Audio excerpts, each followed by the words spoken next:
Why didn't I say no when I wanted to say no? So I got this invitation, but I didn't want to go. I knew I didn't want to go, but I had so much trouble to say no. I kind of stayed in the middle. So here's my truth.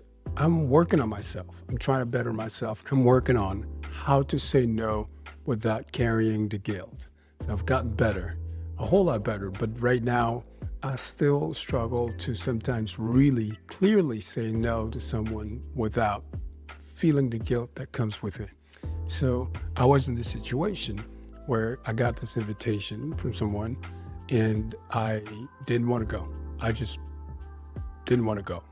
That's my truth. I didn't want to go, but I didn't respond with no, thank you. I didn't respond with no, this isn't for me. This isn't the time for me. This isn't right for me. I kind of stayed in the middle. I said, let me think about it. Why do I keep doing this? Why do I sometimes don't even decline an invitation when I know right there and then instantly that I don't want to go, that I'm not interested? And do I just keep going back to this? I'm really working on this to learn to speak my truth and be my truth in any situation, in any circumstance.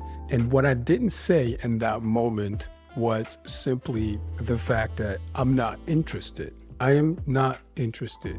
But I guess in that moment, I didn't want to hurt the person's feelings. I did not want to sound harsh. I did not want to sound insensitive. I know that I was making this up in my mind. I was making up what they would potentially feel.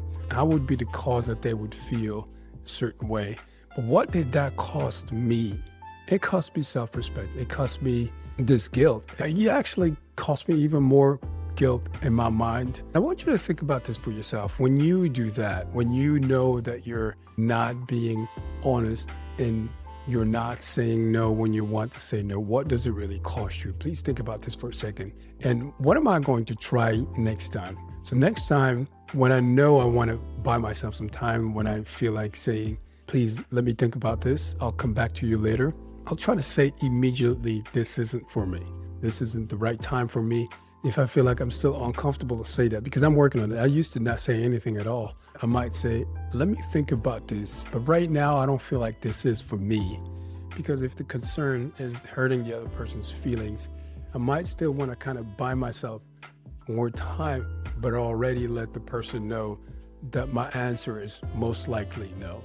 I'm trying to learn to do this. I'm trying to learn and teach my mind and my body that I'm not going to die. I'm not going to die if I do this. So please try this with me. If you're the kind of person that does this from time to time, you know you want to say no, but you can't get it over your lips. You can't just put it out there yet, and you're working on yourself and you want to improve. Please try this with me. Just notice. Just notice. Notice what happened in your mind. I'm noticing what happened in my mind. I instantly went, I don't want to hurt this person's feelings. This is important for them, but it's not important for me. So I didn't want to say no right away. I said, give me some time to think about it and I'll get back to you. Just notice. Noticing is the beginning of practice, and I know this. And I'm practicing to do this better. If you want to find out what happens next time I get in a situation like that and I have a story for you, please make sure you tune in for the next episode, because I want to give you more sauce and I want to give you more story, and I want to keep practicing this. Meanwhile, I'll continue to practice my answer because I'm never done improving myself. And I need to practice this so that when I'm on the field, I feel slightly more comfortable to say what I actually want to say. So this is me practicing how to speak my truth and how to be my truth in any situation. It's really difficult. But that's what we do here in the Empowered Living Club. We face life with truth and courage. We figure out how to win the hardest inner battles like this one is super hard. I never dared to believe it would be so hard to actually be truth. But I'll do it anyway. And then I'm going to share the exact tools so that you can win your hardest inner battles too and learn how to say no without the guilt. Live truthfully and live courageously. I am doing this, so you can do this too. My name is Chris Kasonga. Keep living an empowered life.